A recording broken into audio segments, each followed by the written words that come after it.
Proper story's supposed to start at the beginning. Ain't so simple with this one. Now here's a kid whose whole world got all twisted, leaving him stranded on a rock in the sky.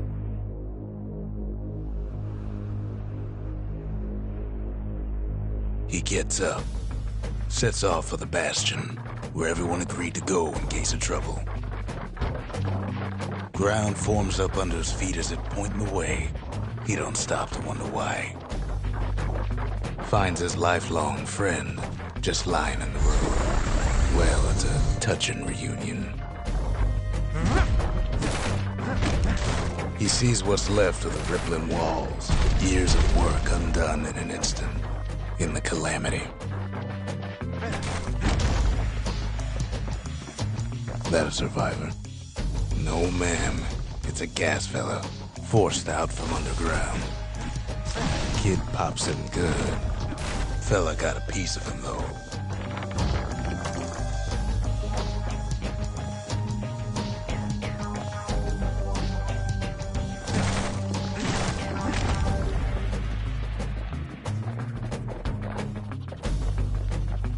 An old repeater falls out of the sky.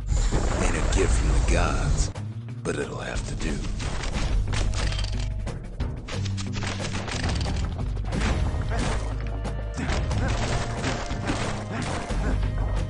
Kid's worked up quite a thirst by now, so that fountain looks real inviting. Sometimes you just need a drink. A school of squirts tunnels up around them. Must have fled here from the mines.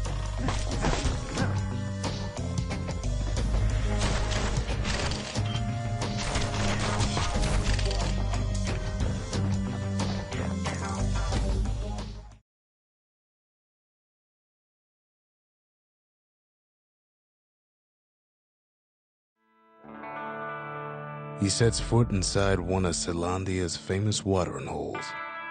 Inside's old Rondi, the bartender. The calamity got him for his drinking did.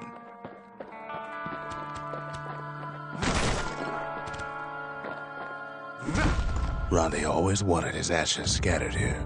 Then Kid finds his trusty shield.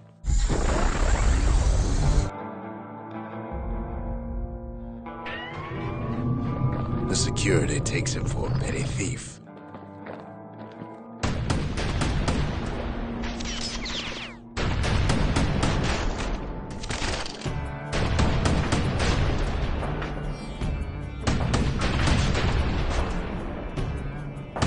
Clang.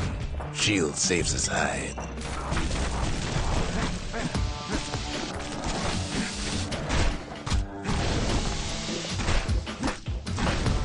Windbags start turning up for last call.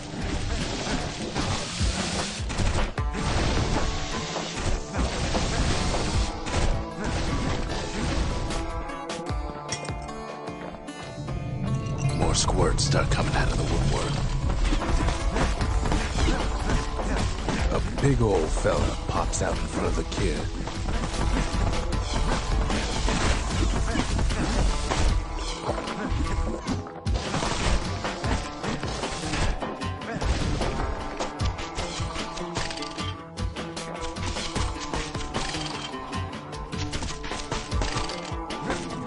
Kid sees the way to the Bastion out the window.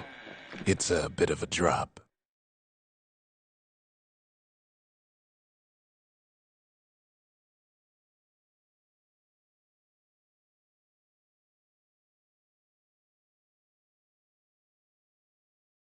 He gets a good look at things on his way down. He lands on top of a breaker's bow, and it ain't broke.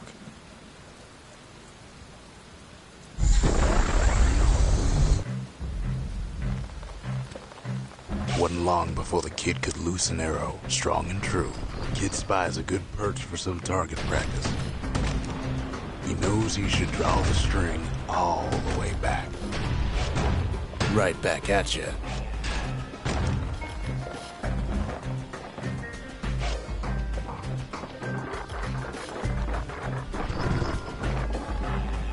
Good news is the emergency defenses still work. Bad news is they're aiming for the kid.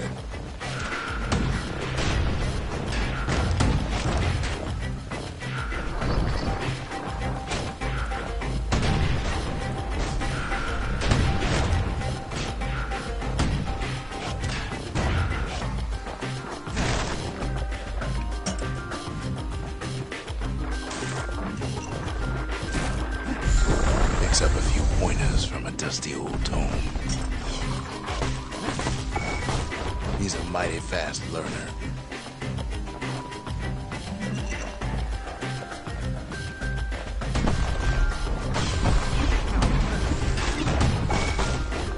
And then he falls to his death. I'm just fooling.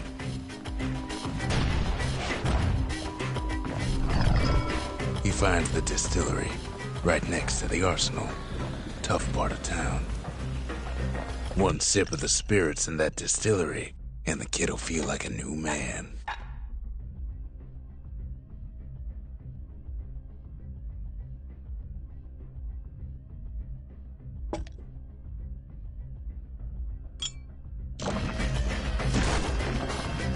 The arsenal's where the kid can pick the best tools for the job.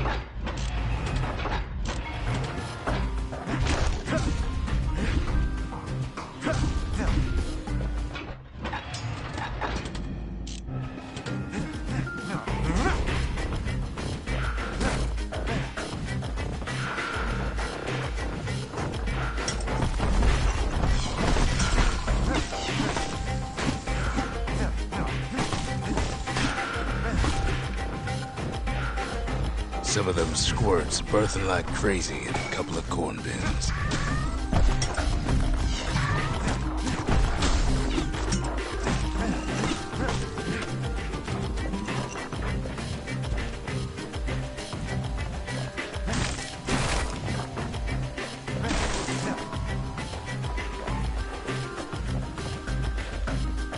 An old ferry barge sends the kid on his way. The Bastion's real close now.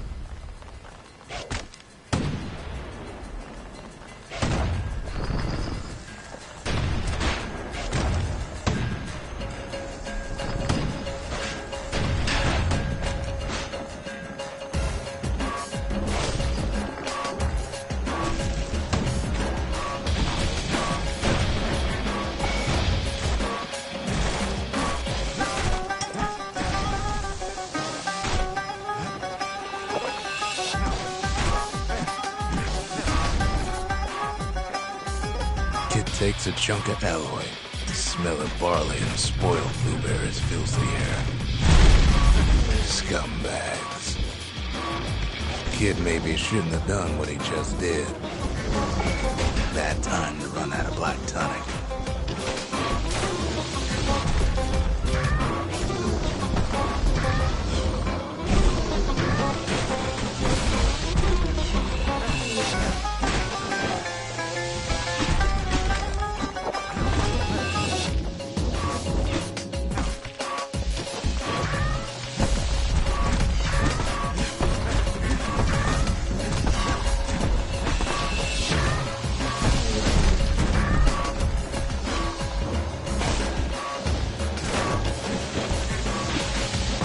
Kid better watch his step. Robs a scumbag of his last meal.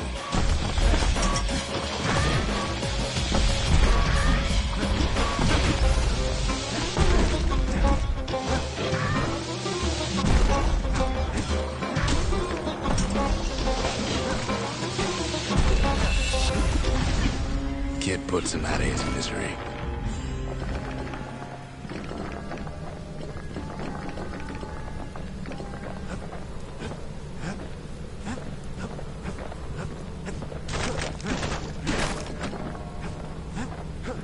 Finds the core to the Wharf District.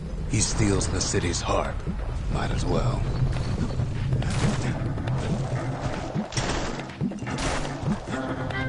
Kid has a feeling he better get a move on. The place is starting to fall. Kid just keeps running. Somersaulting like crazy. At last, the Skyway's in sight. whisks him where he needs to go.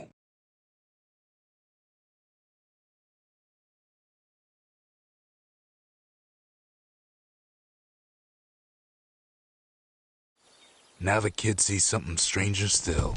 His mind races.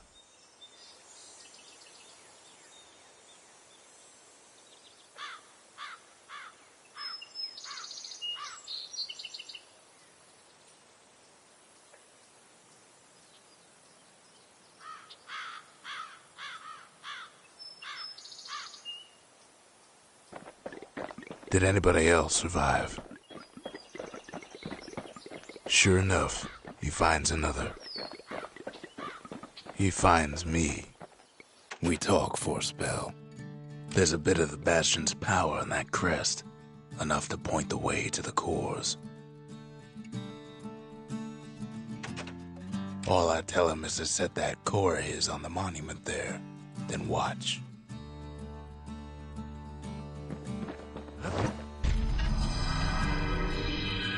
And just like that, the Bastion comes alive. Starts growing again, growing stronger. Kid's gotta put its power to good use. Now the Bastion can send him even farther into the wild unknown.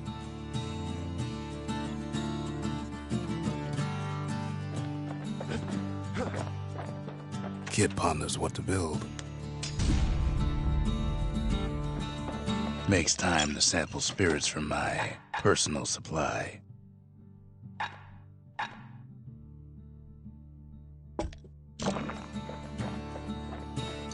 Cinder brick stout sure goes down smooth, then stays in your gut like a rock. The Skyway. Now the kid can ride the wind to distant lands.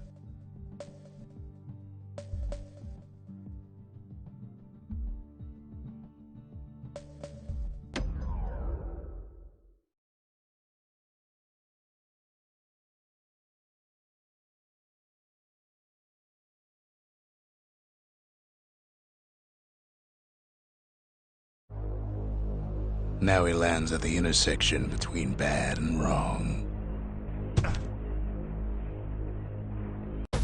Ought to be a core down one of these twisted streets.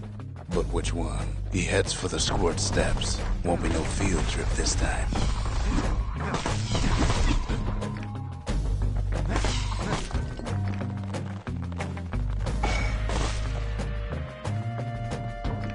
Scumbag can digest just about anything. Except for this. It's quick for slicing and light enough to throw.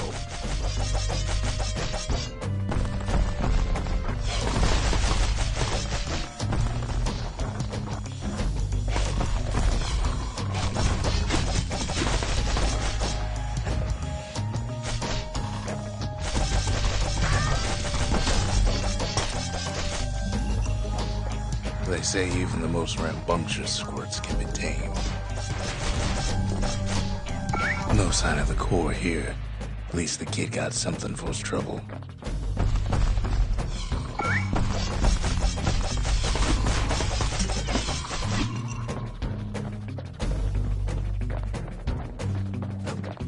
Them squirts just don't know when to quit. He heads for the biggest dump in town. Scumbag, ain't they? Some scumbag still feeding off the city's own trash.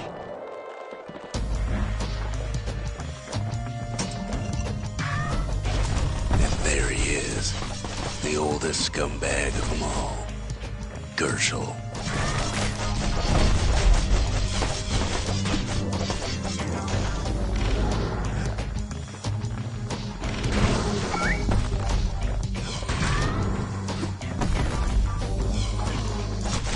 Shame old Gershel can't float like when he was a young fella. No core, no surprise. Like the gas fellas are hiding it from him.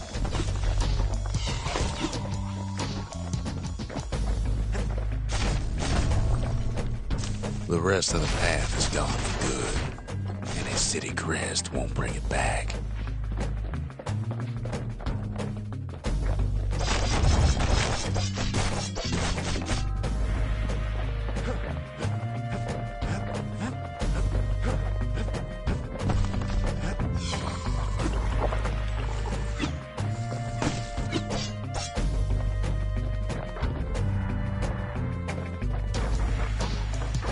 heads for the east side, where windbags used to keep the local forge.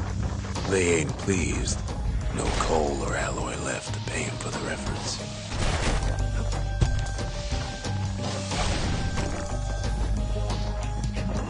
Somehow that old forge is still standing.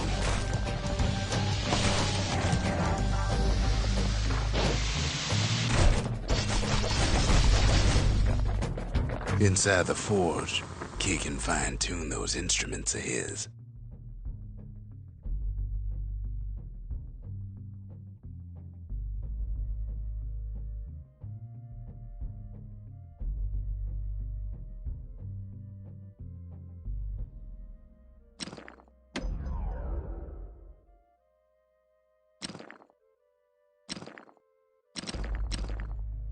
A little Zolwood oil and that blade shines like a light.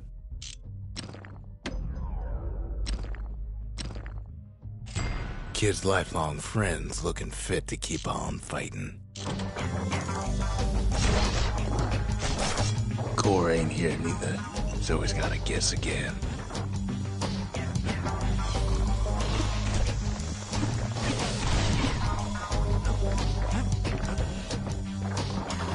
Up north is where the gas fella foreman used to live, tending to his flock.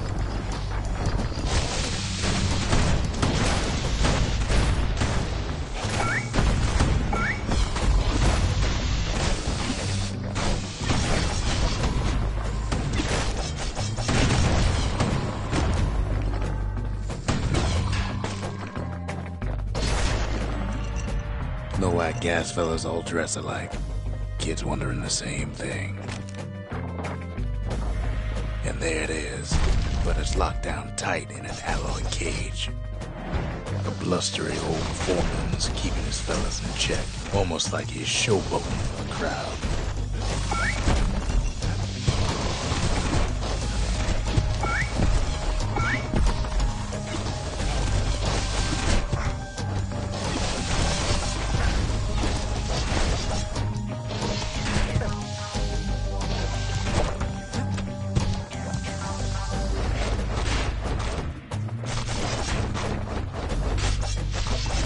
And now there's a new marshal in town.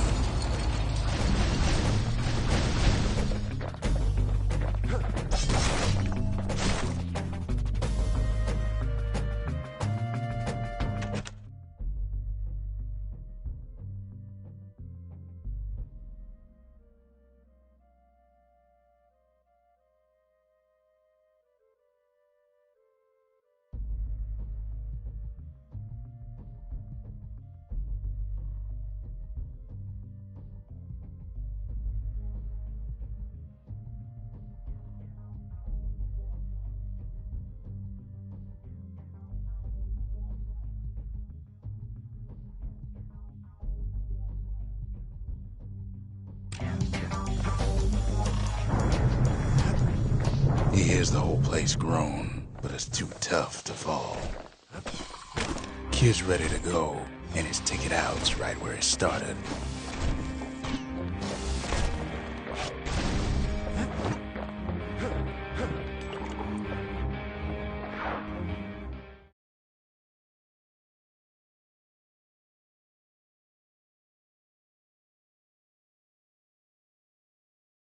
He comes back, just like I knew he would.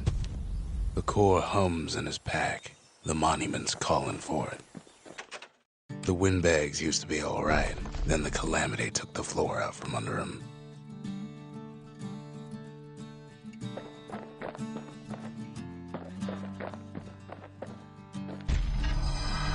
Kid does it again. Only fair he decides what we build next.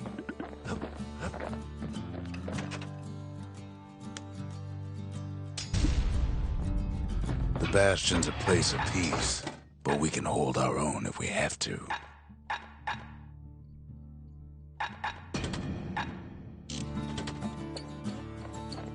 A bow and a machete, every bit as effective as the fancier stuff.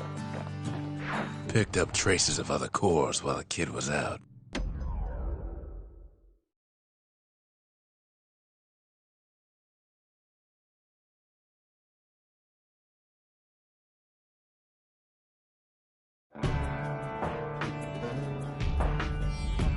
Couples used to walk the sundown path.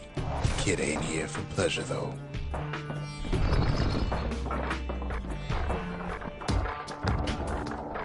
But then, somebody gets to the core before the kid. The floor starts giving way under the lightest step. A single panic squirt could bring the whole place down. Fragments of the old world rain from the sky. Well, the path ain't exactly open to visitors no more. Security's all fired up.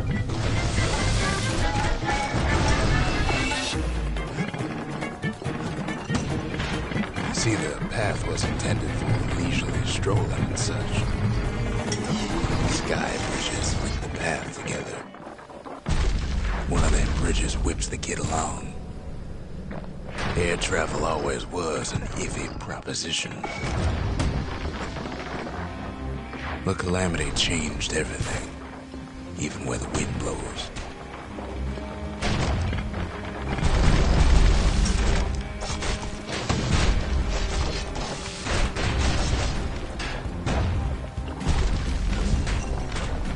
Well, if we mastered the winds in the old days, we can do it again. But the question is, who else could have taken the core?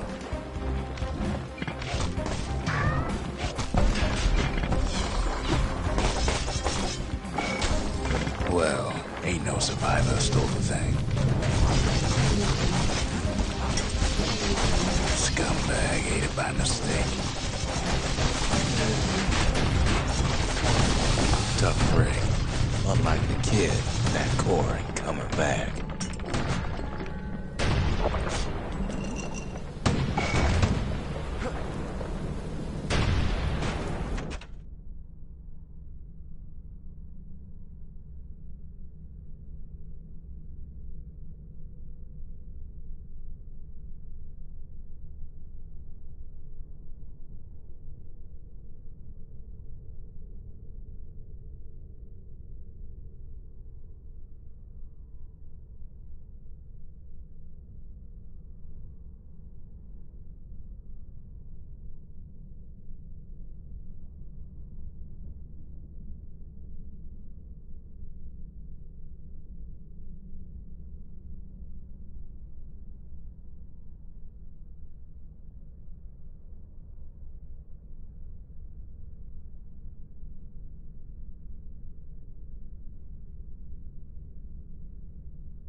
No, they used to ship live munitions down the path.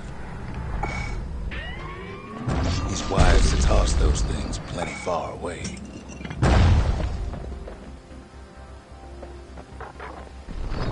Even gas fellas need some shut-eye from time to time. They get real cranky when you wake 'em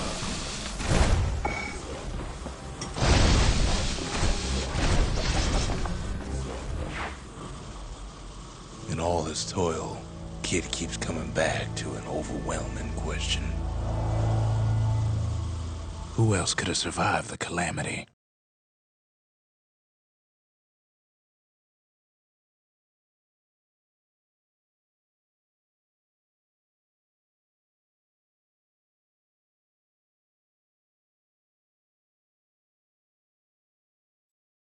So he didn't find the core that time, but that ain't about to stop us.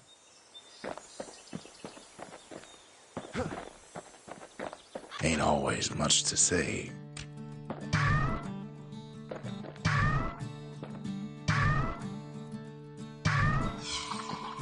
Come on, give the little tyke a break.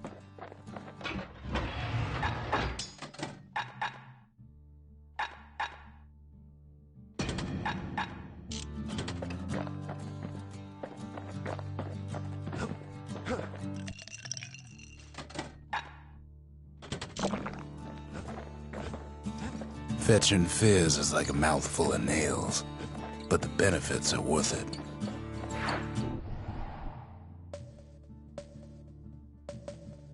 The melting pot. Place hoarded all sorts of fineries from beyond the boundless sea.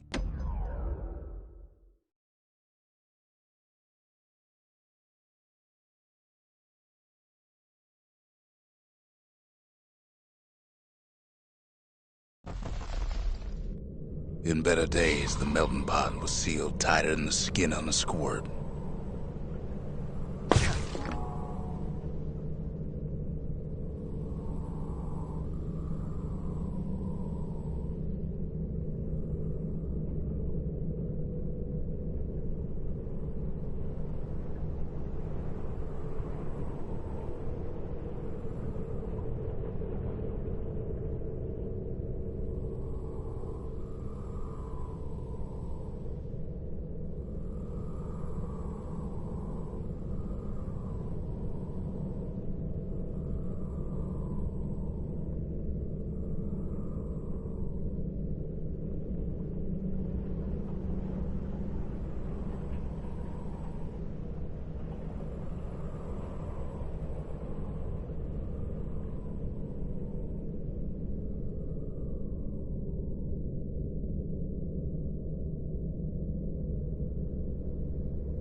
Of all the plans to survive the calamity, it had to be stabweeds.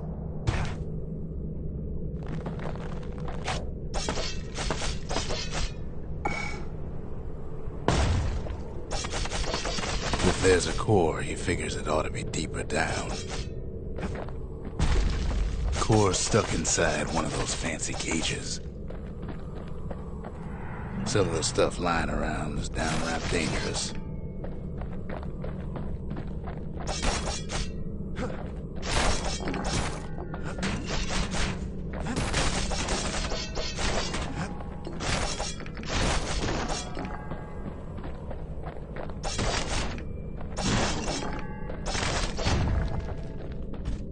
He throws a switch. Now what could possibly go wrong? Quite a bit, as it turns out. The cage starts lifting from the core ever so slow. All Kid can do is wait. Shipments start falling in.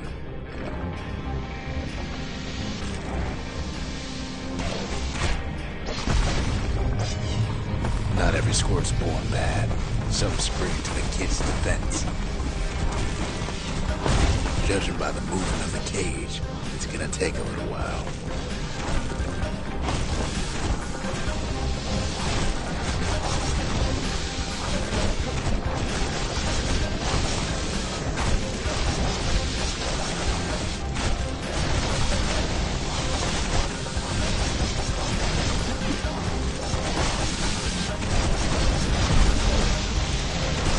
Scumbags don't take kindly to interlopers.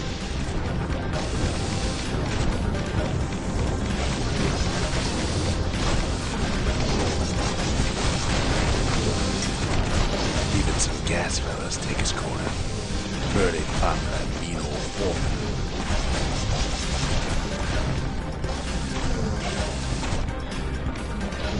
At this rate, maybe 5 more minutes, maybe 30, hard to tell.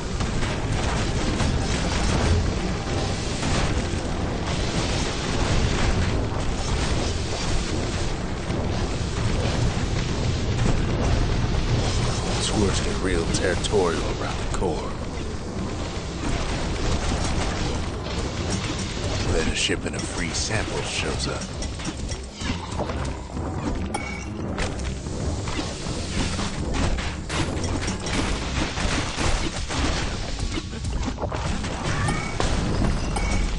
One thing's for sure, that cage is awful heavy.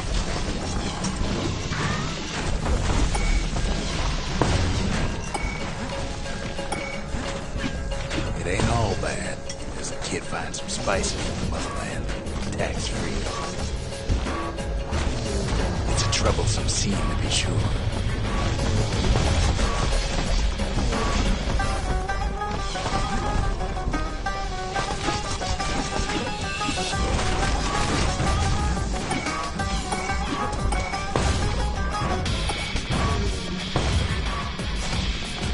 A few moments left. Core goes free. 10, 9, 8, 7. You give or take a few seconds. Finally, the core's within reach. And done.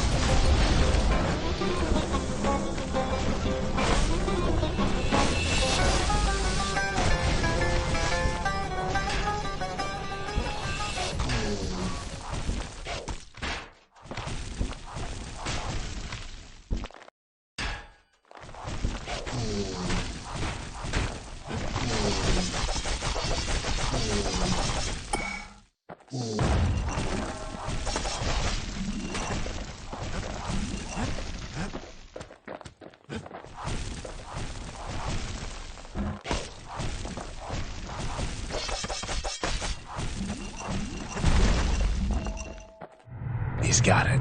Just gotta get to the nearest barge.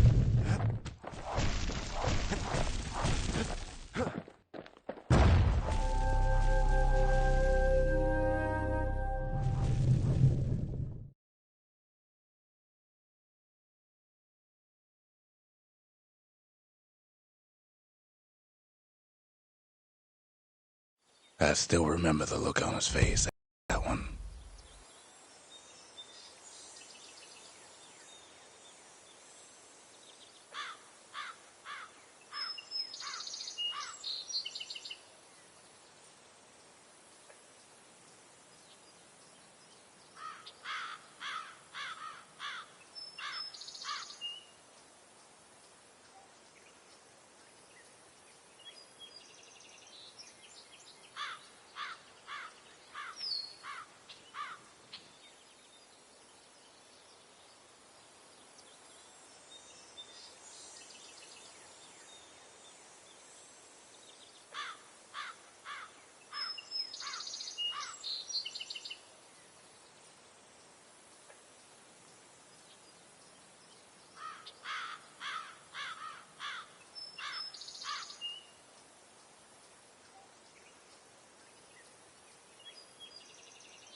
The old world's finished, but the new world's just getting started. Folks voyaged across the boundless sea to found Caelondia. It was good living here for a while.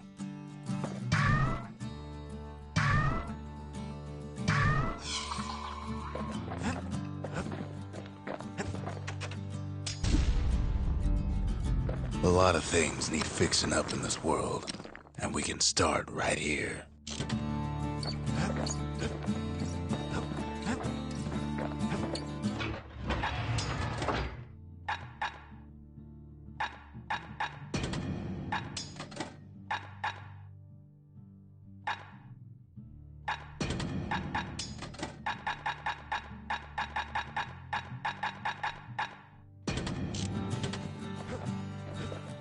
A repeater goes with a hammer better than a box of nails.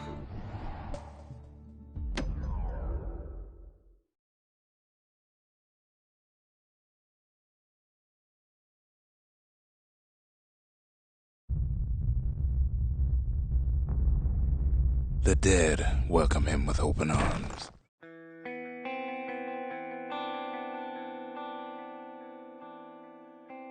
The calamity took everybody after all. Kid sees it plain, frozen faces all around. You don't much care to see him, not like this.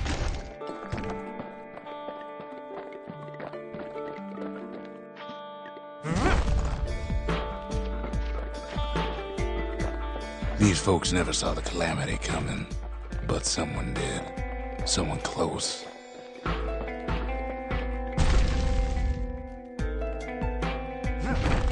Someone who ain't like Mr. Beckley and his kindly wife. It was someone like him. Kid sees him there agape, in the flesh. Gets a snag or two trying to get to him. He ain't about to stop, no matter what. He's got so many questions after all.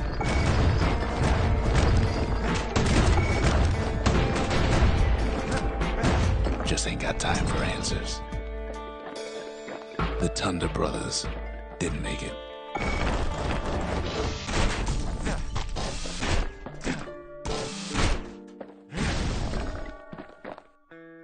They never saw what it was like beyond the walls. Nor did the bird boy. Didn't make it.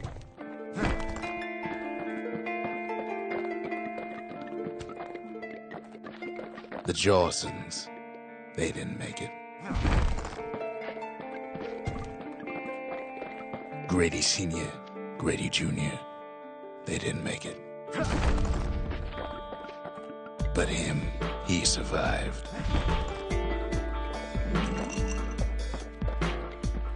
Kid finds proof enough that man ain't from around here.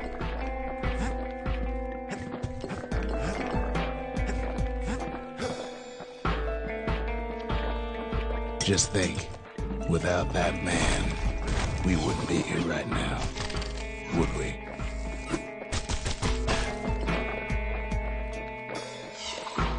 The core survived as well. Kid does what he has to do. And then, what do you say to a man who's seen too much? Kid hasn't a clue, but he says this: we have to go. Please.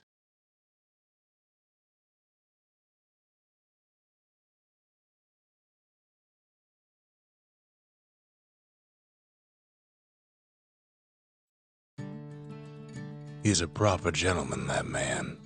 His name is Zulf. No hiding he's an Ura. Folks like him ain't never been a common sight in Caelondia. He's relieved to see a living face or two. The kid and I introduce ourselves in kind. Both to him and to each other for the first time.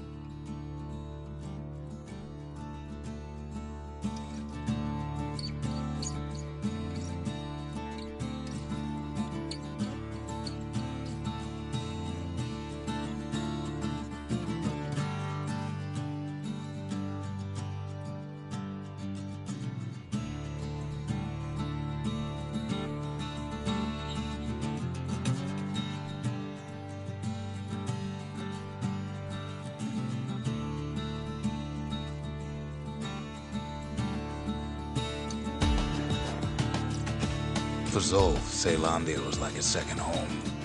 He's real worried about his first home, too. Far to the east.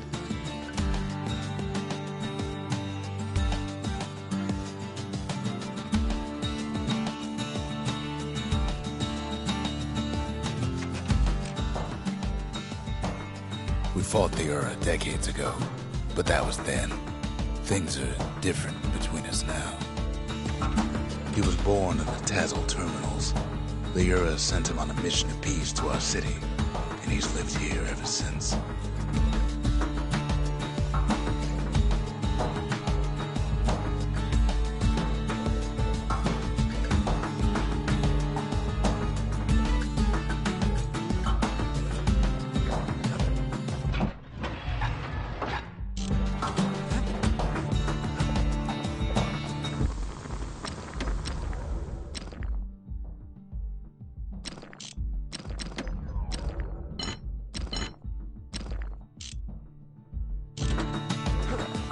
Kid ain't finished here yet. The cores, they remember. That's why this place is coming together. That's why things are gonna be all right.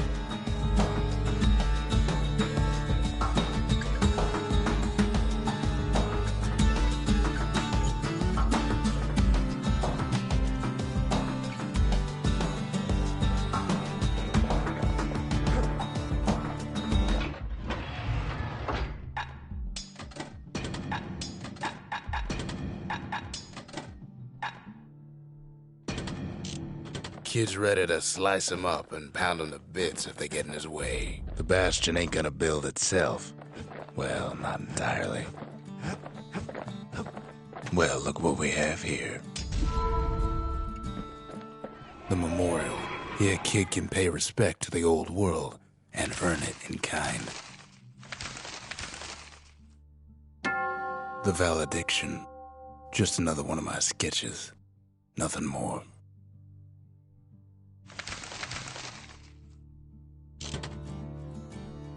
Words can't express what happened, but they're all I got.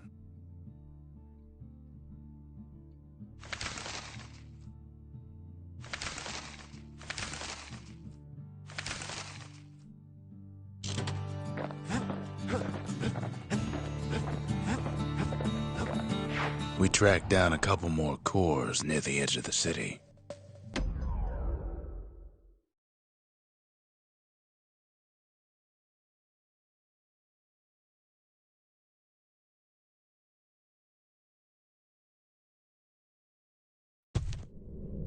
No use praying to the gods these days. No time for it either.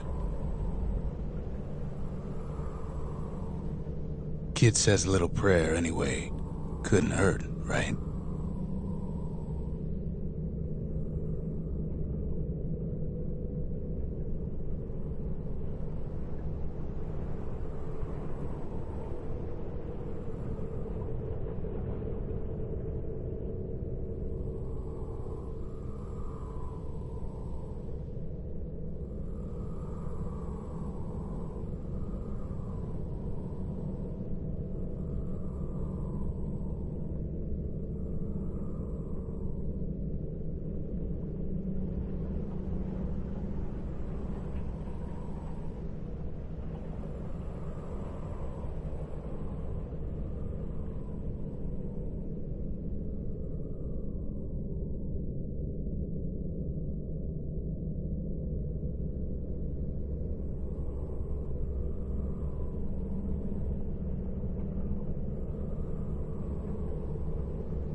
Pith orchard. The place is a dead end in more ways than one.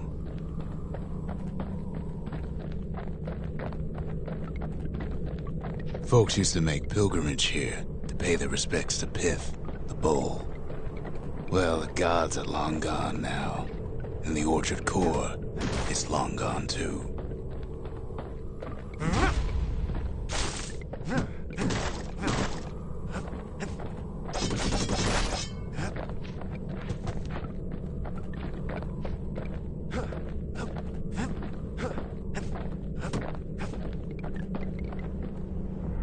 The gods don't care about trinkets, but the kid ain't no god.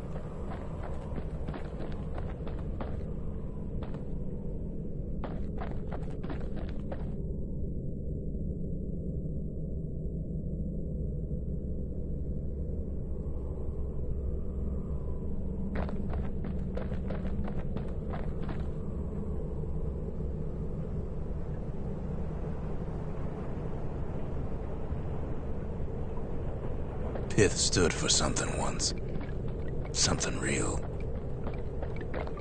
In time, though, the bull stopped being a symbol and started being decoration. He couldn't even save his loyal subjects.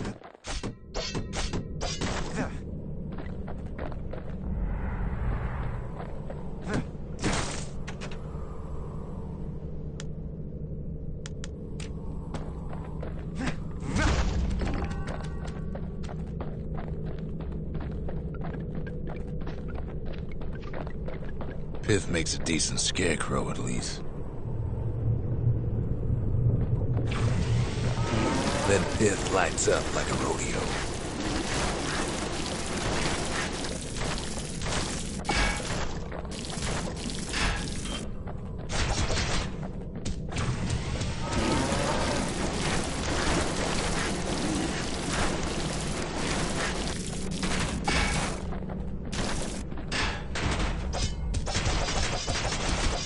Ain't easy punching through his hide.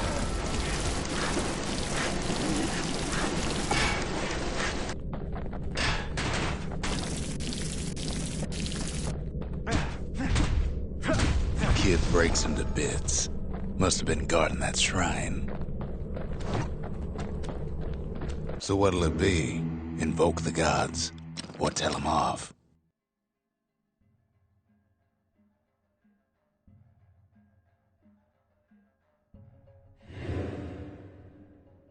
Pith.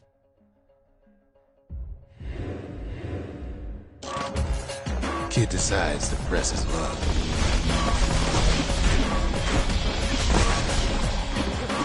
Well, if the gods are alive, they must be plenty sore.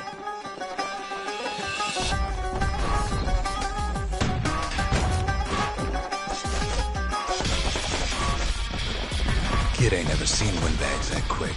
Maybe old Pith put a scare in him.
Kid passes Pith's trial, and he's richer for it.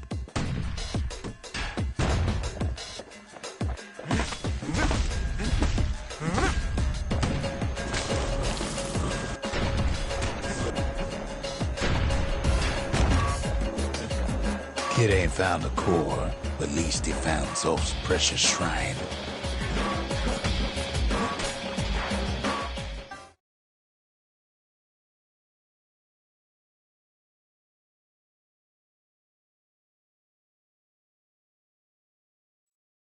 Now we can build a shrine of our own, though I got some alternatives in mind.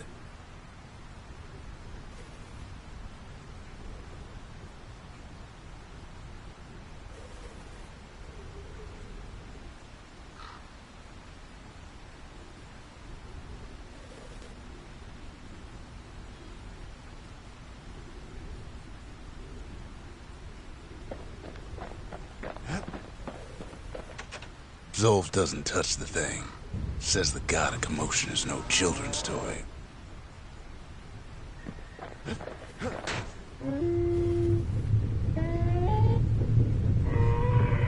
Turn him round and round all you like. Pit's still gonna be ugly.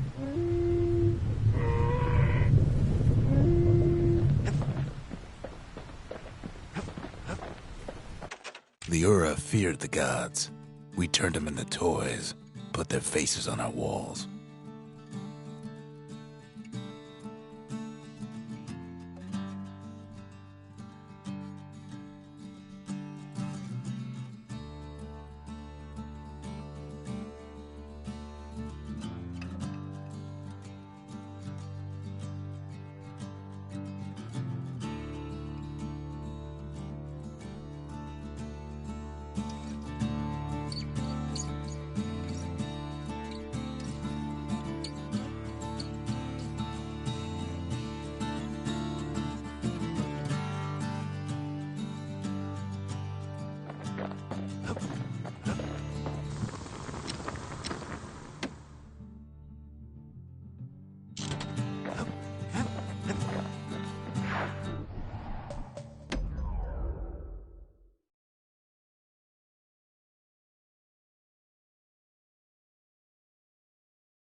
There's only one way to Cinderbrick Fort.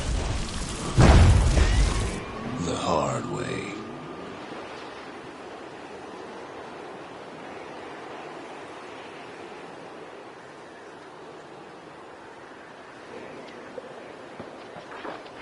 Sure, the city marshals may be gone, but now the fort's crawling with windbags.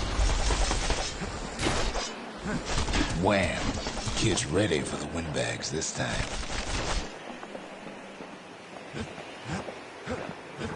The calamity was mercy for normal folks.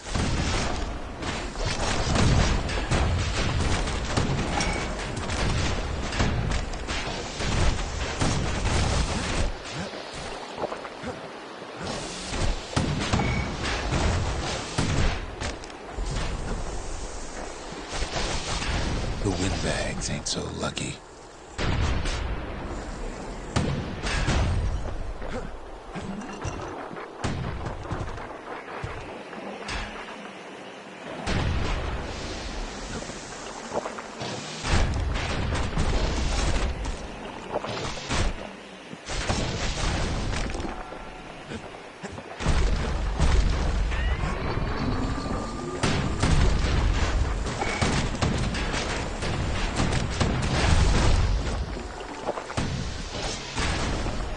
Good thing the windbags don't know Kid's fresh out of health tonics.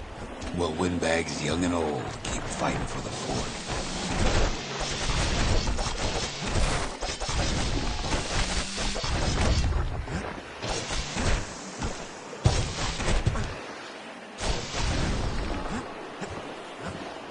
At least the marshals left the kid a parting gift.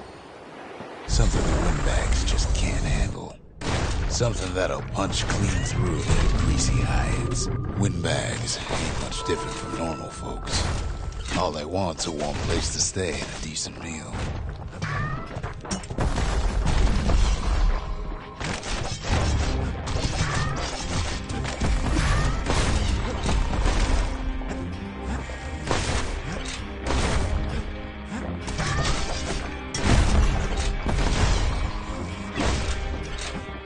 The calamity drove the windbags topside.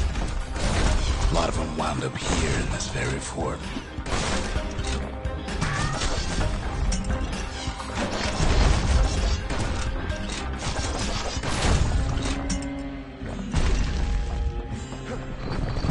Could have been minding the business underground like in the old days.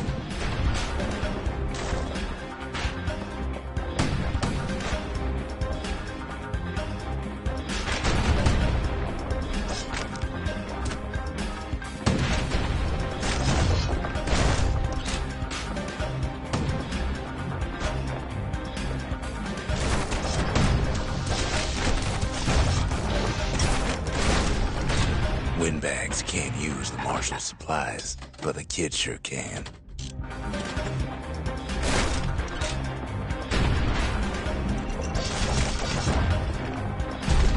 As for the Windbags, Cinderbrick gave them enough heat and metal to munch on for a while, but the fort ain't theirs by right.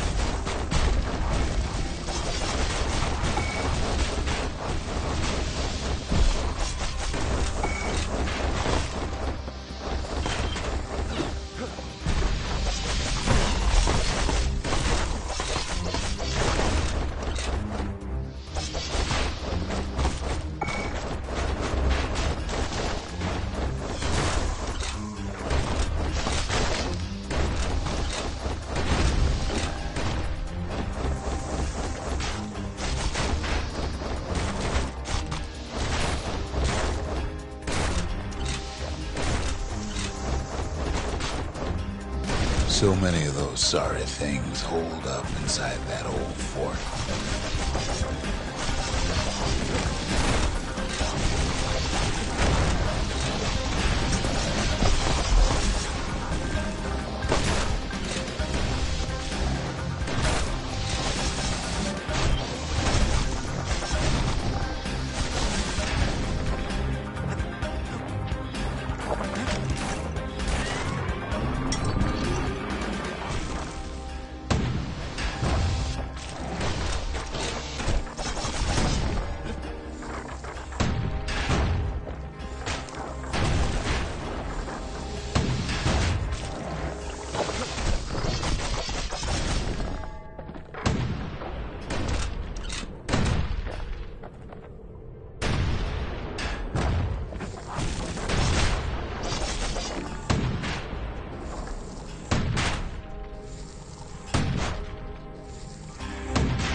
Security's plane gone haywire.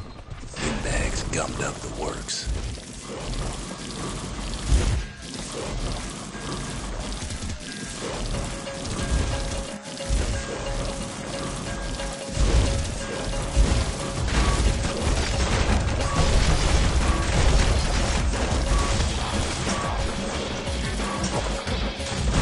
They trapped the kid in the middle of the fort's parade grounds.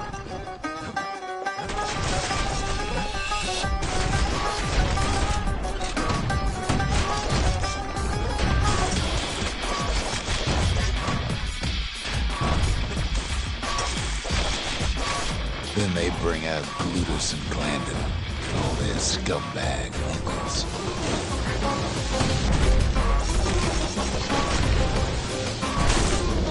They got something to gain, and only their sorry hides to lose.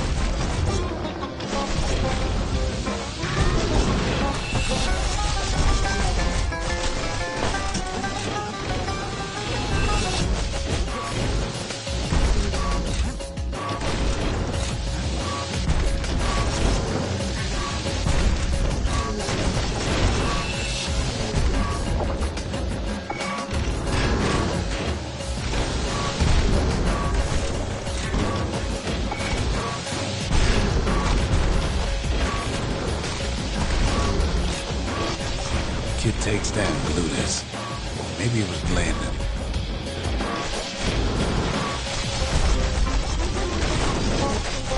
The other big fella soon joins his brother, wherever they are now. The Windbags finally get the message.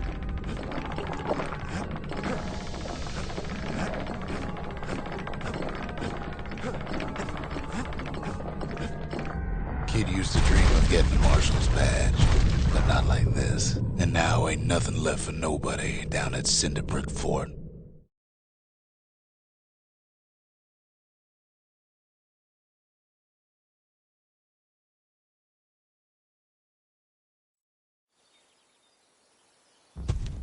Kid shows up just as Zulf's telling me about his own journey to the city.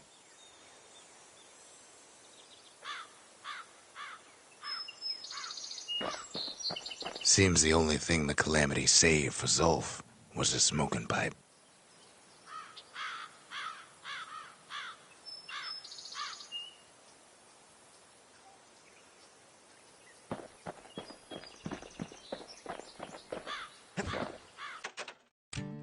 Even since the Ura surrendered to us, the Marshals kept a wary eye on him.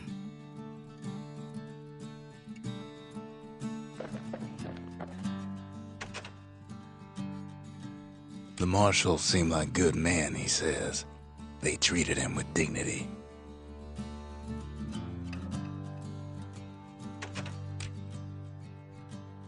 Zulf brought his antique smoking pipe all the way from the terminals.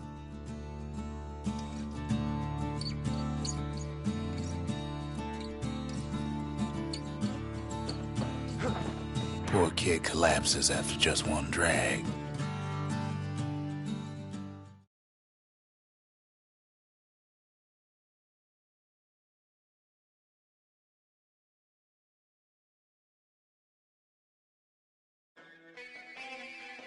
The past.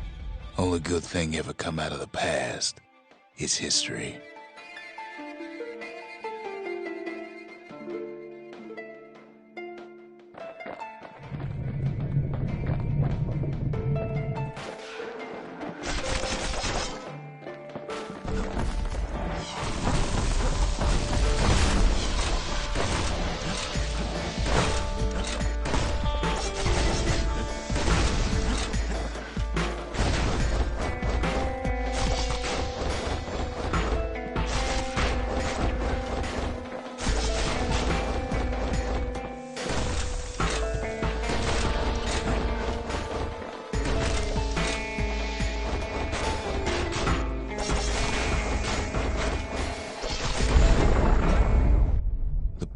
Catches up with the kid.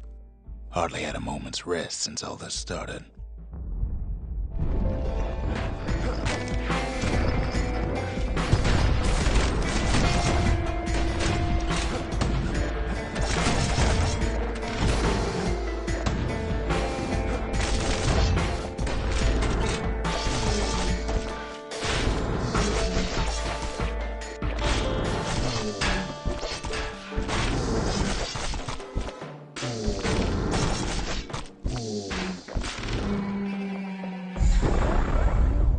Fair to say he's led a hard life, supposing what he says in his sleep ain't no lie.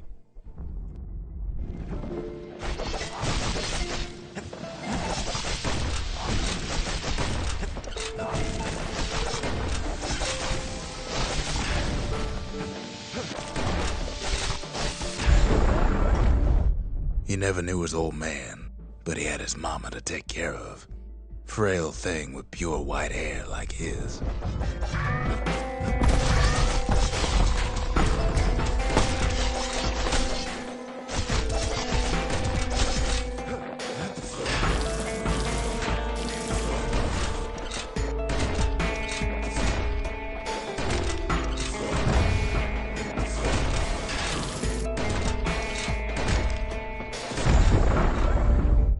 Having his mama's hair did the kid no favors while he was growing up, but he learned to hold his own out there.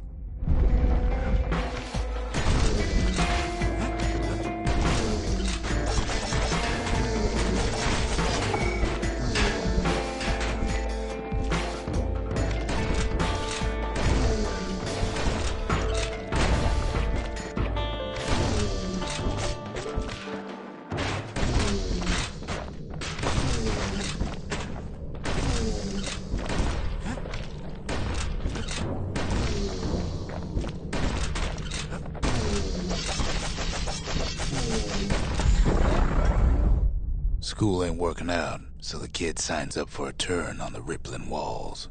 Make his mama some money.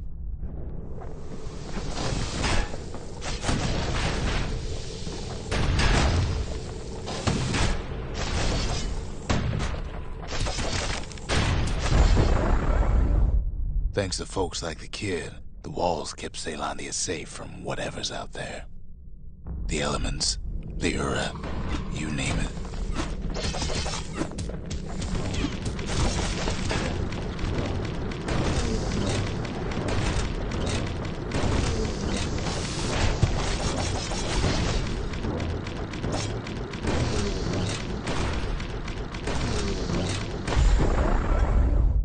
Once a kid done his time, he hurried on home. Turns out his mama's time was done too.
The city had nothing for him.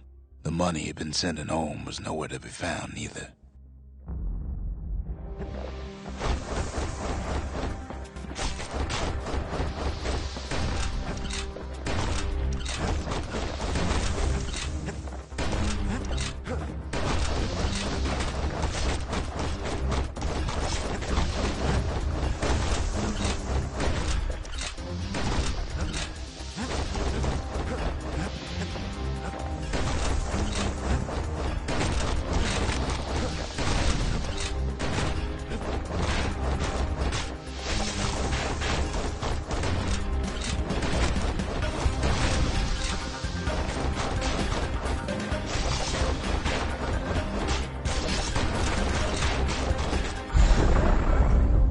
So what'd the kid do?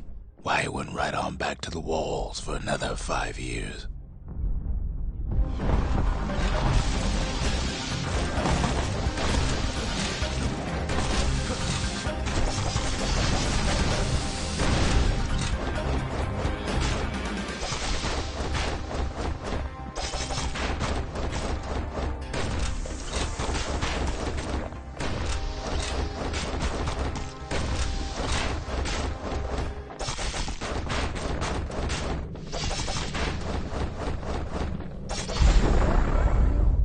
In the history of Caelondia, nobody's ever volunteered for a second shift on the walls.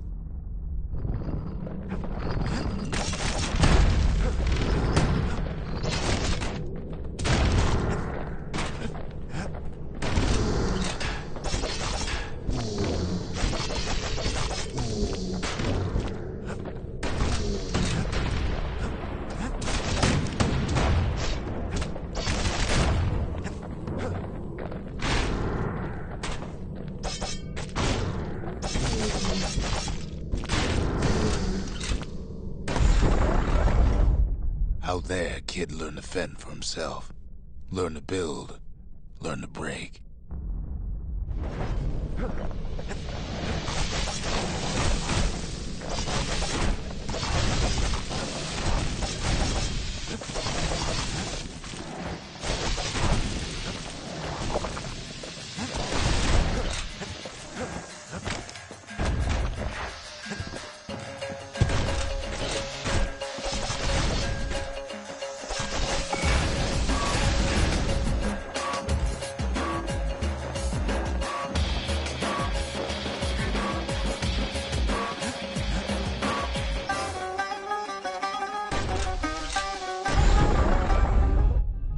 time, the kid earned good standing with the marshals. They trusted him to scout out farther than anybody.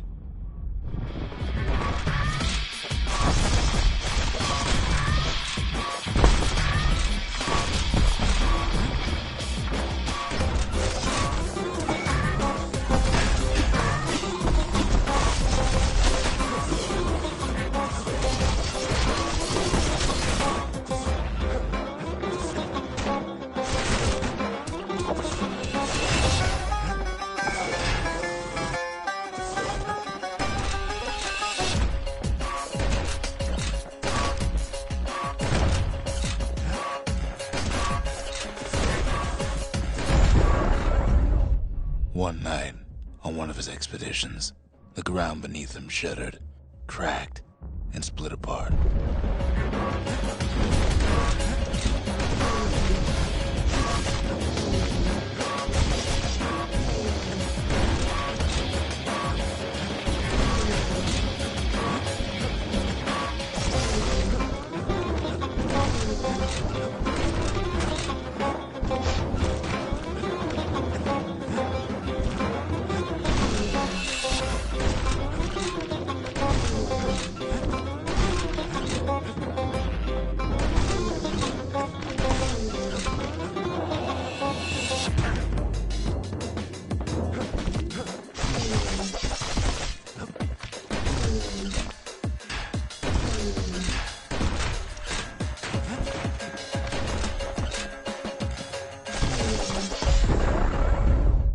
He saw nothing where the world used to be.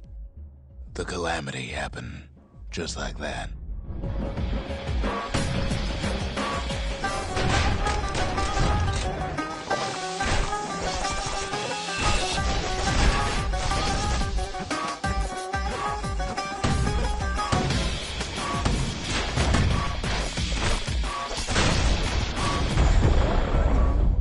All the kid had to work with was his hammer and the clothes on his back.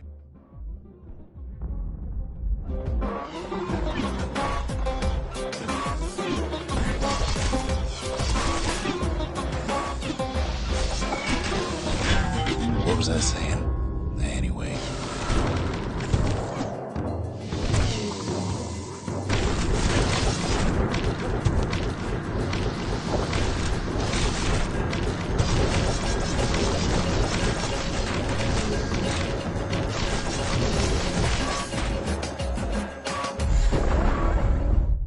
Through twisted streets, he ran with nothing but the city crest and an old stranger's voice to guide him.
Willie finally arrived at Caelondia's vaunted safe haven.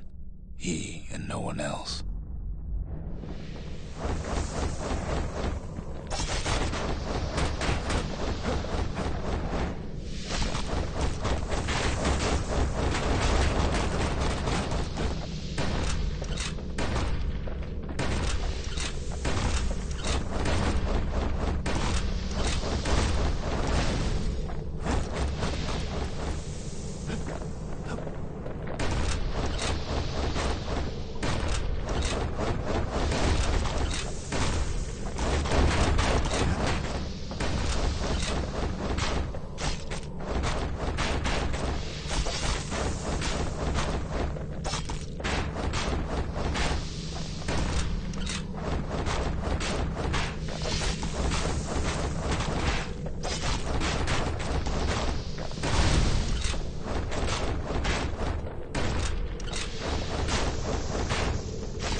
But then, all he got was more thankless work from a man who ain't even asked his name.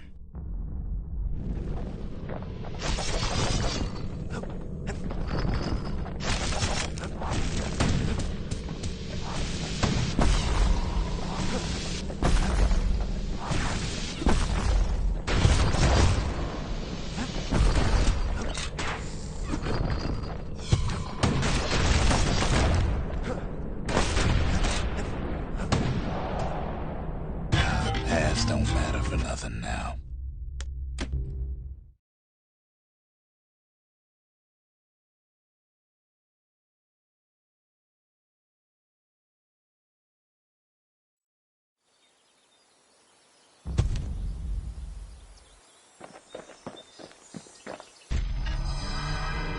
Zolf's travels ain't much compared to what the kids had to go through for all this.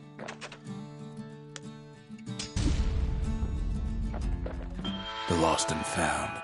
Here, kid takes fragments of the old world and makes them whole again.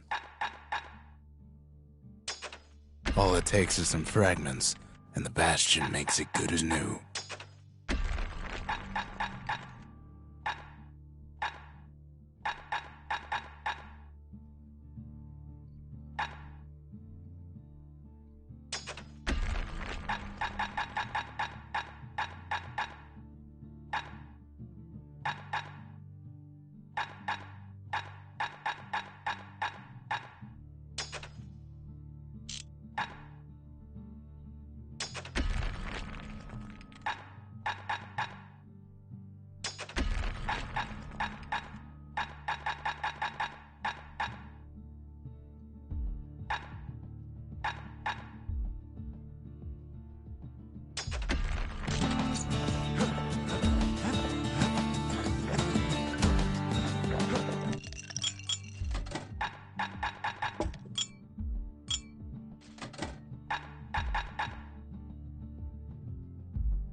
If you're feeling low, count on the buttery flavor of our own Bastion bourbon.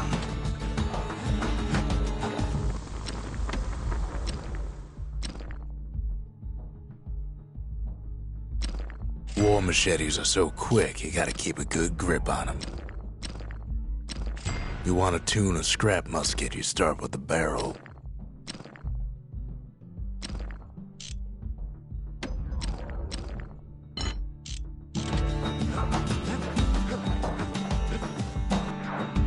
Kid takes another drag, goes out like a light.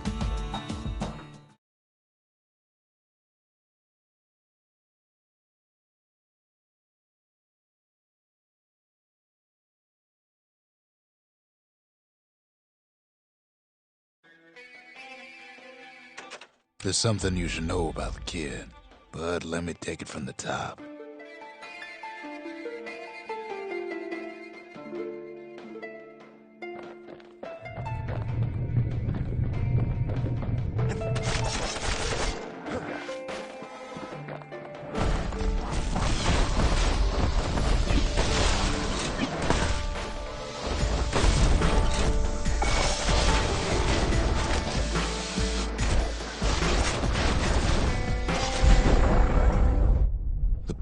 Catches up with the kid. Hardly had a moment's rest since all this started.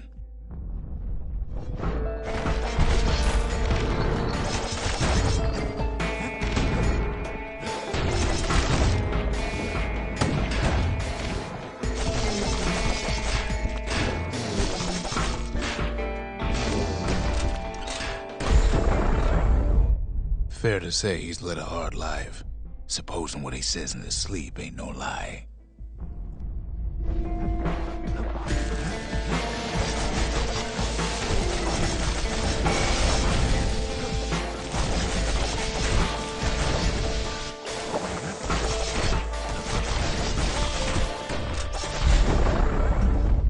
He never knew his old man, but he had his mama to take care of. Frail thing with pure white hair like his.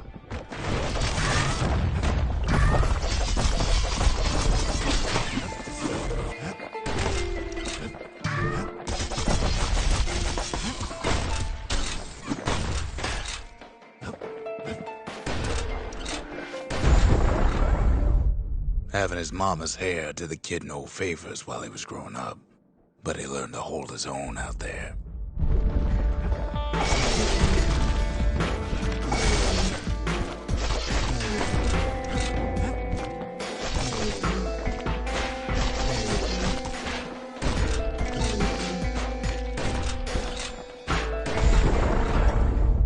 School ain't working out, so the kid signs up for a turn on the rippling walls. Make his mama some money.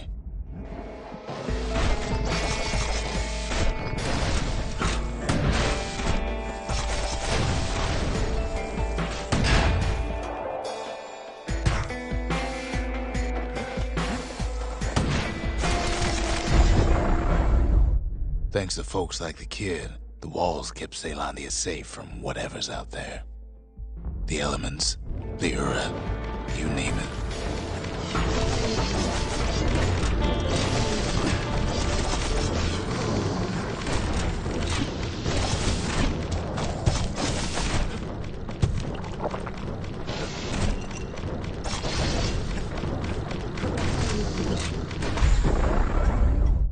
Once the kid done his time, he hurried on home.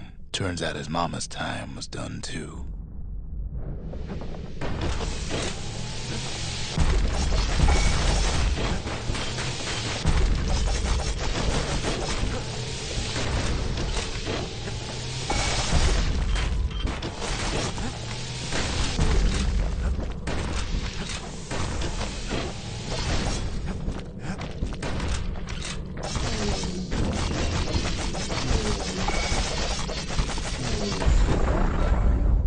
The city had nothing for him. The money he'd been sending home was nowhere to be found either.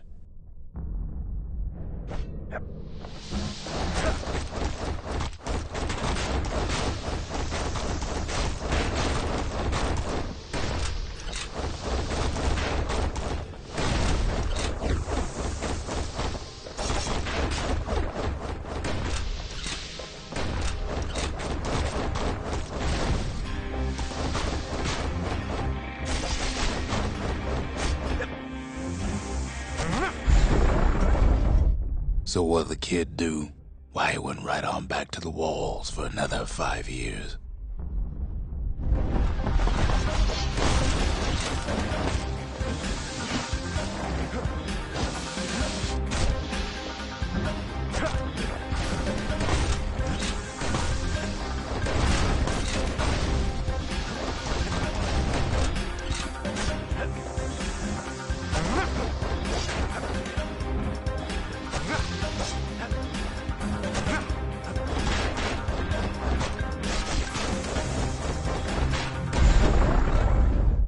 In the history of Caelondia, nobody's ever volunteered for a second shift on the walls.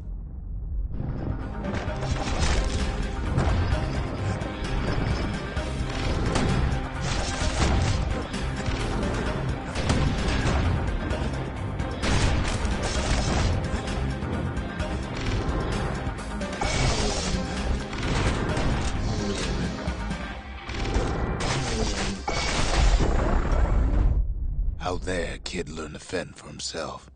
Learn to build. Learn to break.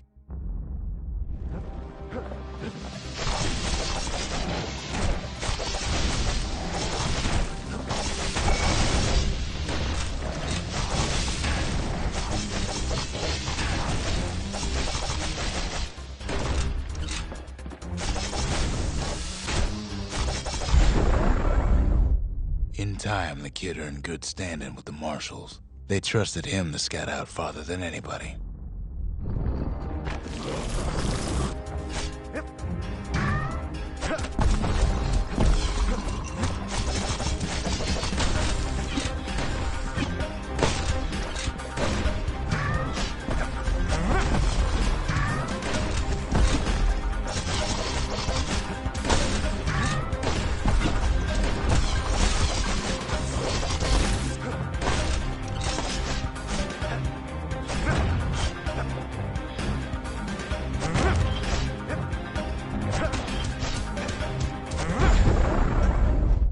One night, on one of his expeditions, the ground beneath him shuddered, cracked, and split apart.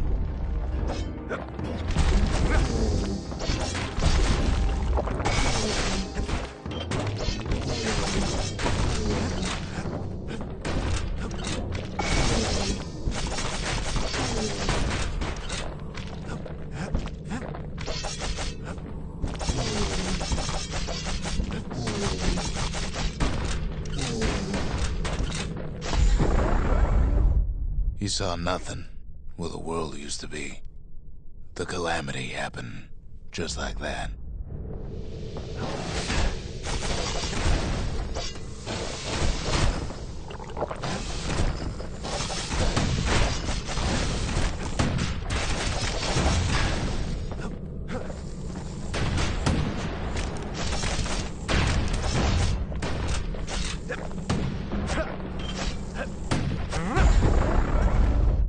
All the kid had to work with was his hammer and the clothes on his back.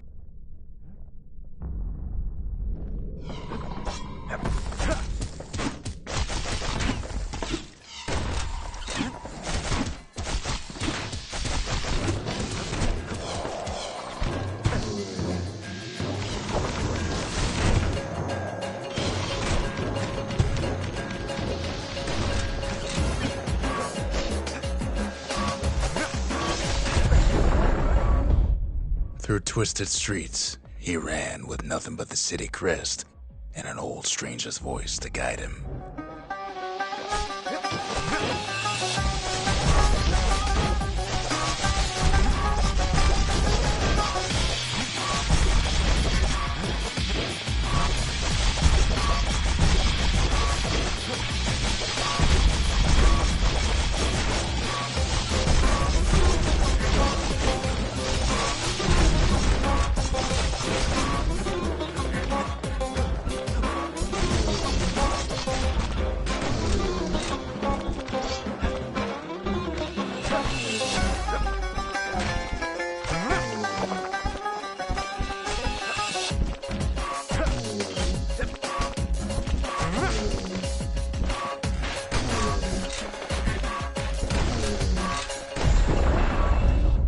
Will have finally arrived at Caelondia's vaunted safe haven.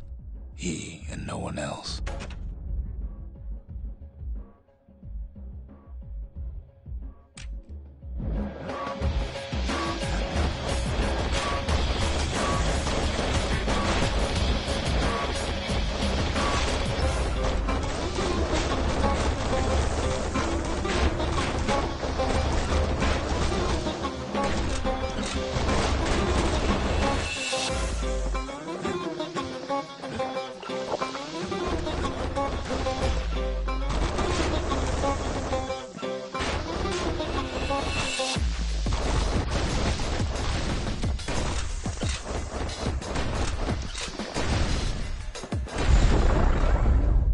But then, all he got was more thankless work from a man who ain't even asked his name.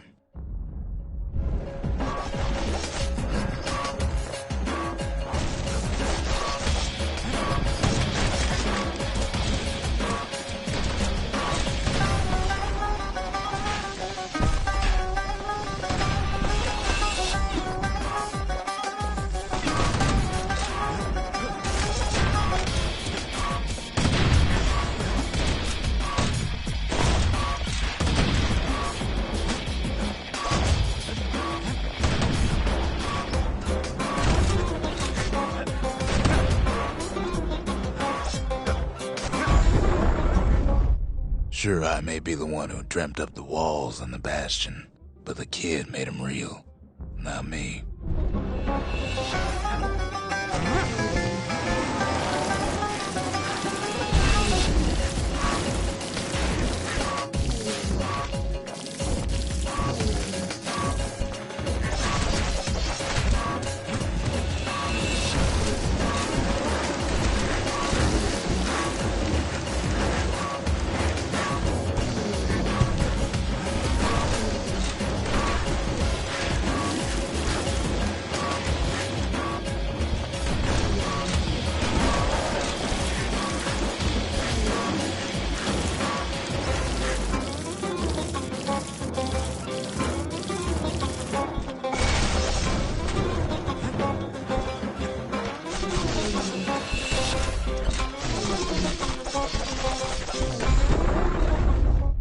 I'd like to say I'll never forget him, or what he's doing, what he's done. I surely would.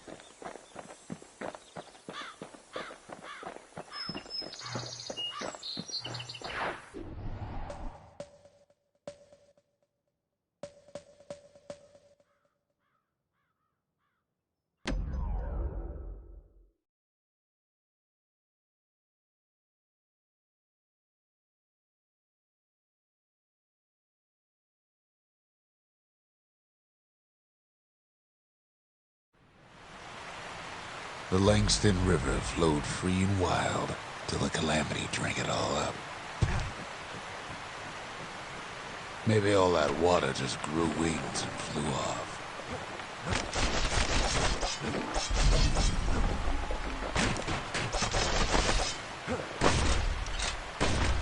Riverbanks swarming with new bags. They're so bent on finding the core, they hardly notice the kid. Lucky for him, a certain famous fairy barge is still afloat. Weepin' Nellie. Just send some squirts crying home as she leaves port. Maybe Nellie knows the way to the core. Maybe she can slip right past all the clamor on the coast. Or maybe not. A security skiff pulls up portside. Nellie's just another windbag to those guns.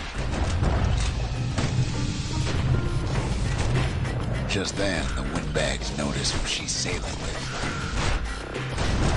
They're pretty steamed about what happened at Cinderbrick.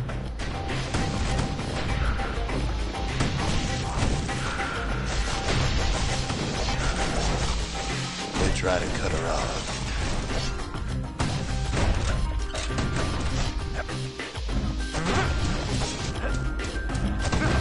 They try to slow her down.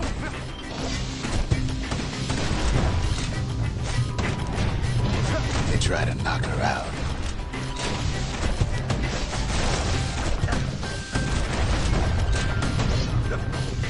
Well, Weepin' Nellie tries harder.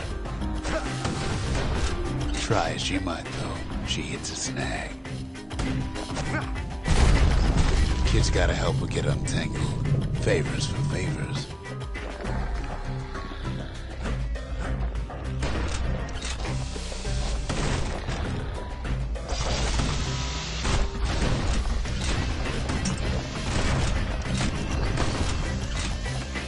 She picked a good spot for a break, because the core's right there.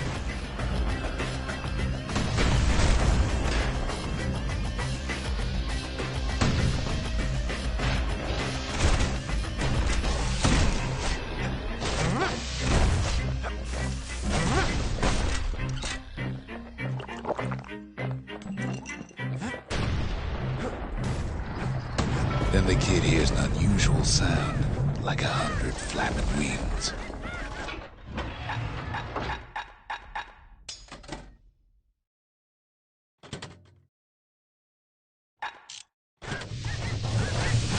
Peckers, they had their own idea. But why? Well, kid ain't got time to think it over just yet. He finds Weepin' Nellie raring to go. Turns out she's got a special surprise when the waters get rough.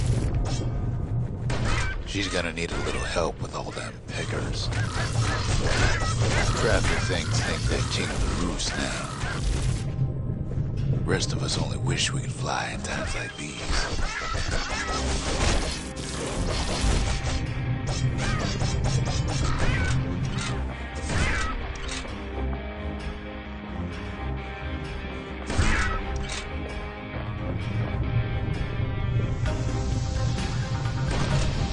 Security skiffs keep on coming to the starboard side. Don't seem to care what they shoot, as long as they hit something.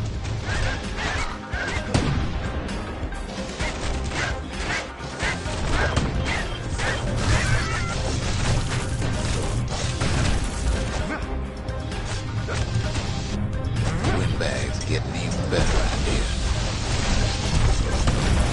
They aim to smash Weeping Nelly to splinters.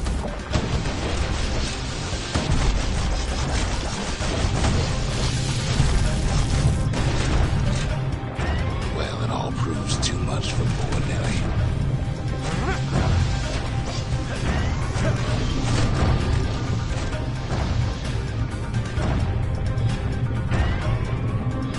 She's just got to make one last stop. With her last breath, Nelly gets the kid to solid ground. Solid ground in Pecker country.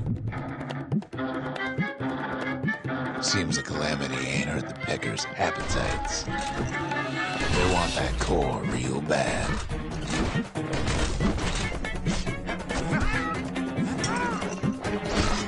Might be they want it just as bad as a kid.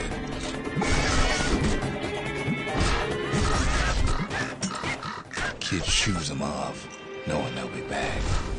Know how many times Kid nearly fell off the barge back there? A good couple of times.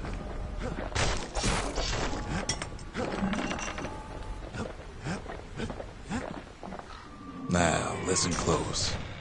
You should remember this next part.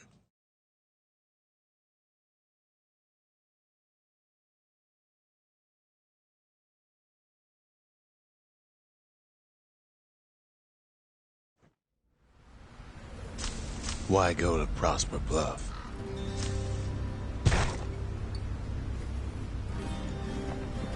Used to take an enterprising man or a plain old fool to venture out that far.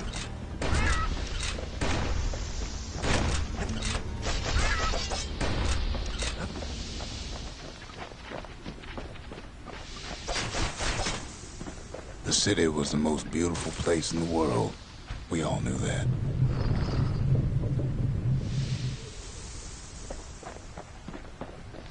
But on the other hand, some folks just yearn to see the things they're told they can't. And that's why you go to Prosper Bluff, ain't it?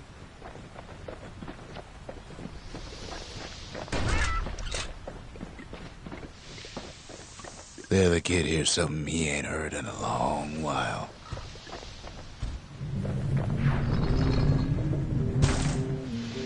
How's it go again?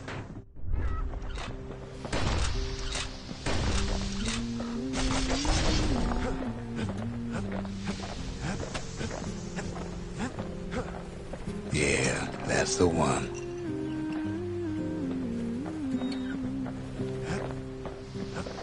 I dig my hole, you build a wall. I dig my hole, you build a wall.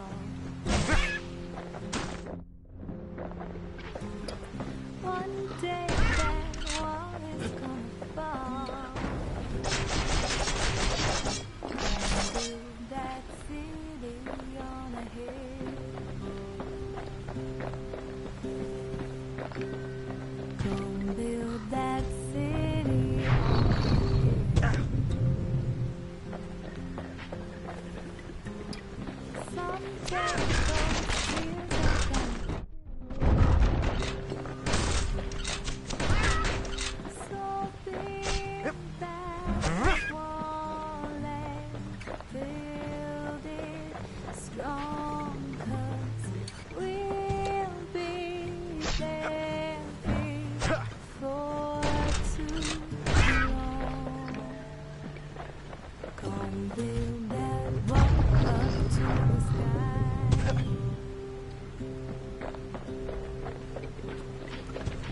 build that wall up to the sky.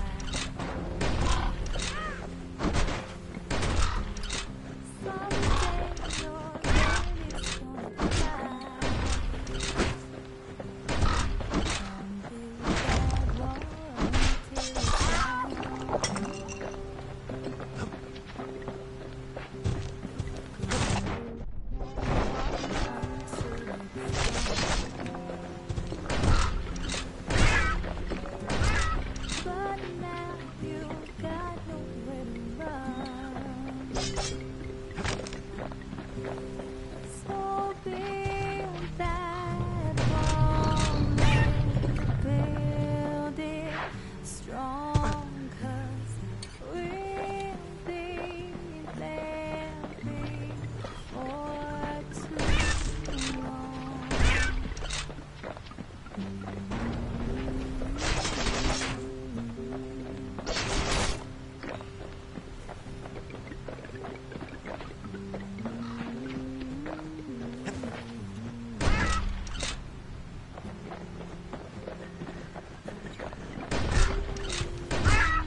Well, no point explaining what happens next, right?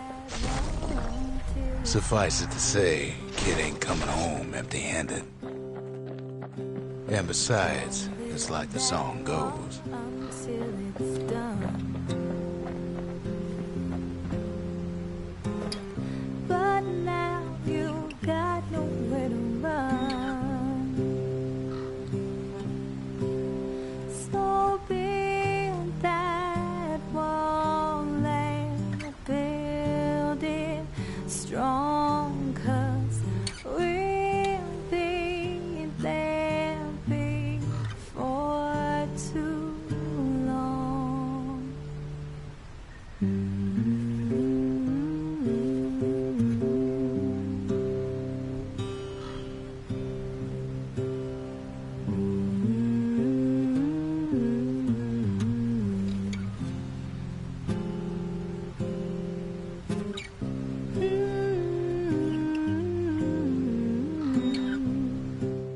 They'll be here before too long.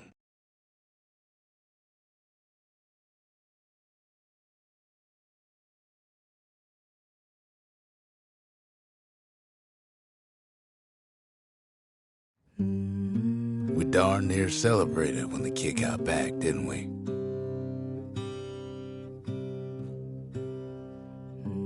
Zolf never thought he'd see a fellow Ura again. We become fast friends. Calamity has that effect on people. But there was more to be done. There was one last core to find. If only I'd known half the secrets of the Calamity were tucked away in that book, I'd have worked to translate it right away. A scientific journal written in Zolf's native tongue. He learned so much from it. Too much.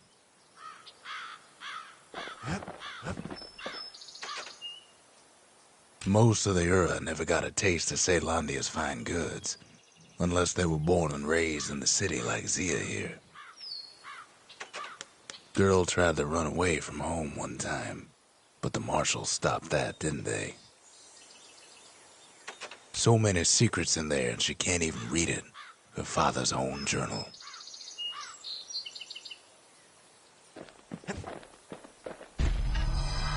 Kid's surprised when I tell him there's only one core left. I shouldn't have believed it either.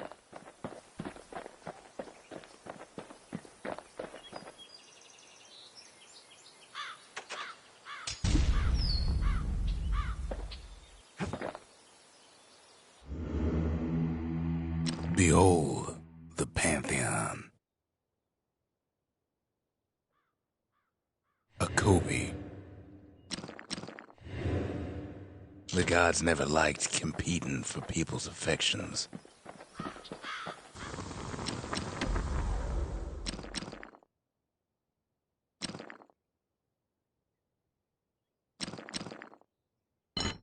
The marshals learned to pack those shells full of fire.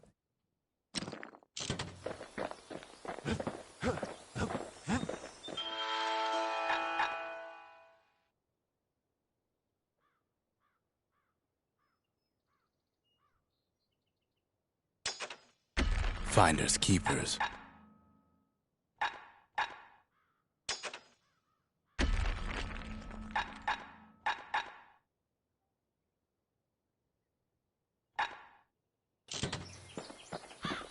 He ain't all that shy.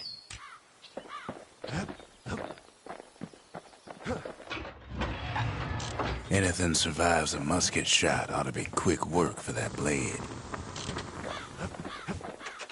We all lost loved ones in the Calamity, he says. I don't know how I'm gonna go on without mine. I try to let the kid down gently. This is the Bastion, all right. Except no one else showed up.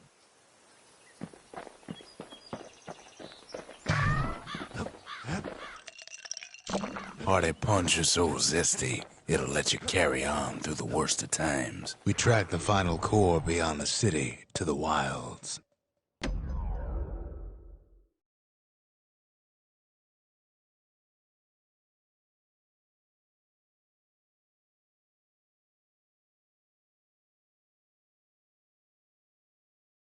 The wild unknown. Place can eat a man alive. Place is so raw, even the Calamity couldn't cook it. Not all of it.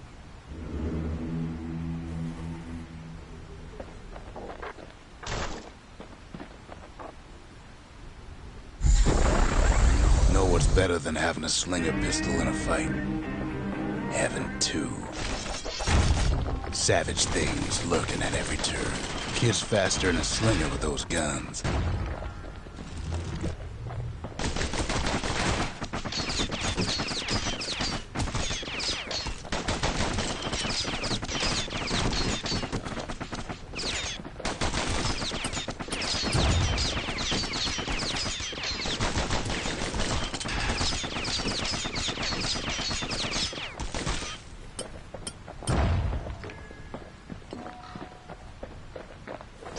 Pecker's got the core, like they're building a Bastion of their own.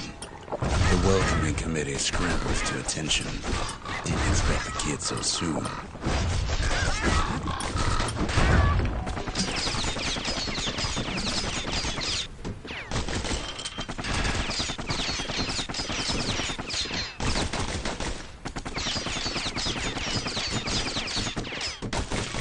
They shouldn't have let their guard down. Getting that core was one thing. Getting out's gonna be another. He digs his way out of the clearing, but the wilds won't let him go without a fight.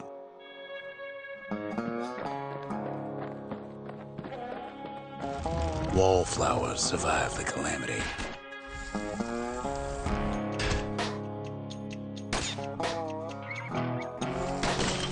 It toughened them up. Beds take it real slow when pincushions are afoot.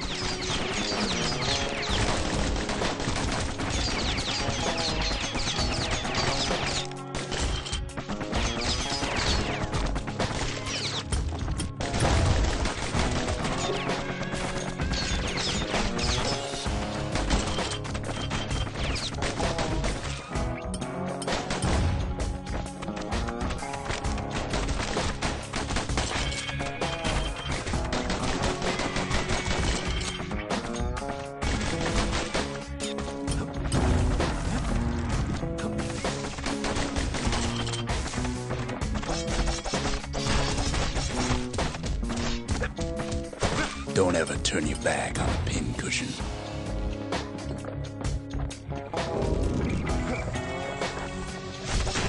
A handful of windbag shipments made it out this far.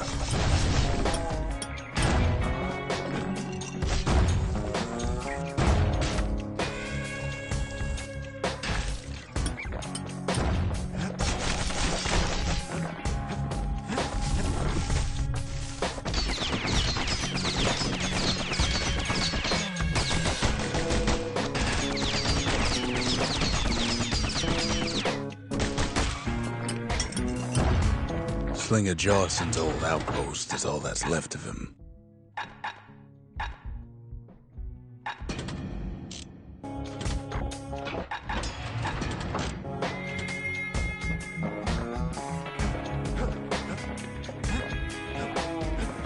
Kid's roused up half the wilds by now.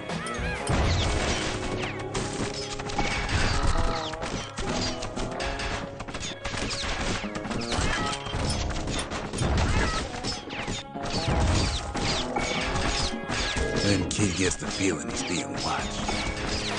Not by me, by a lunkhead. And lunkheads ain't fond of two-legged animals.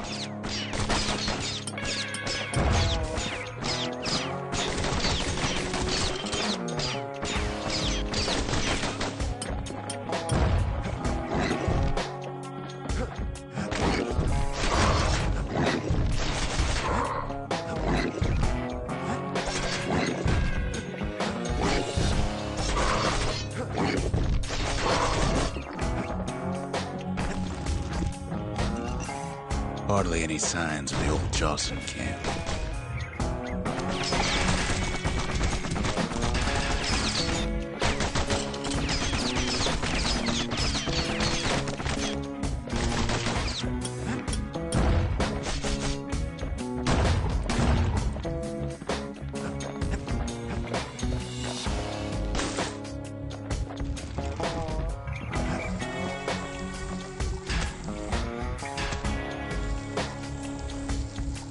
He's anxious to get back. The Wild's already reclaimed this place. After all, he's got the final core. His journey's over, right? Well, no, it ain't. Not by a long shot.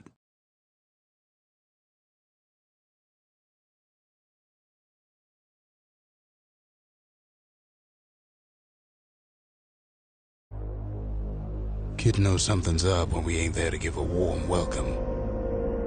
See, Zolf and I were just wrapping up a heated discussion. Zolf can barely muster the words. The calamity failed, he says, but I will not. And with that, Zolf leaves us here, alone.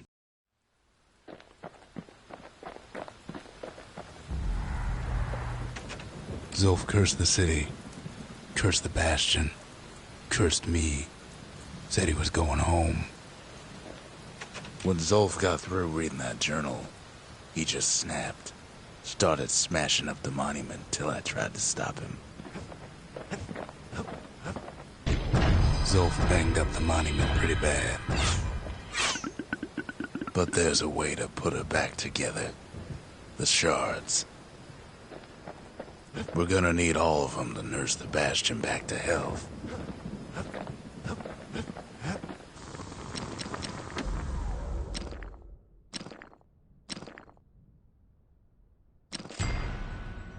Takes a lot of moving pieces to make a dependable sidearm.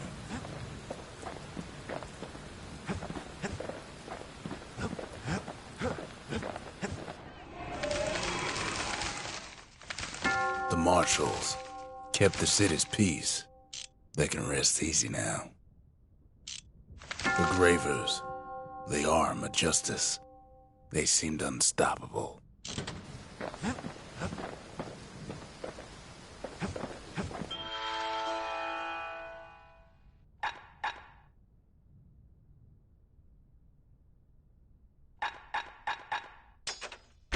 It wasn't fixed, it was unbroken. We could always see the stars, we just never could reach them, no matter how high we built. Sure, the world's all gone to pieces farther than the eye can see, but leave it to this gal to point out the amazing view.